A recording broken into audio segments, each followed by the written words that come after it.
Selon des responsables médicaux en Libye, le bilan de l'attentat à la voiture piégée devant une mosquée à Benghazi est passé mercredi à 35 morts et près de 60 blessés.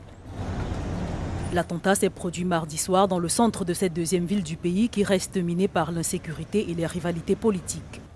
Le bilan pourrait encore s'alourdir, plusieurs blessés étant dans un état grave et d'autres victimes auraient été admises dans des cliniques privées.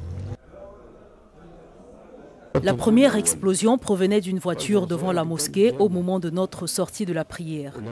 Les blessures étaient alors minimes. Nous n'avons enregistré que 3 victimes, je crois. Après un attroupement autour de la zone sinistrée, une seconde explosion a eu lieu à Hanau, beaucoup plus forte que la première. La voiture était garée devant la mosquée de l'autre côté. C'est comme si on attendait que les gens se rassemblent pour faire exploser. Parmi les victimes figurent plusieurs hauts responsables de la sécurité, notamment Ahmad Al-Fitouri, un responsable des services de sécurité dépendant des forces du maréchal Haftar. C'est l'un des plus lourds bilans enregistrés au cours d'une attaque depuis 2011. Benghazi est contrôlé par l'armée nationale libyenne dirigée par Khalifa Haftar, un gouvernement parallèle qui exerce le pouvoir dans l'est du pays.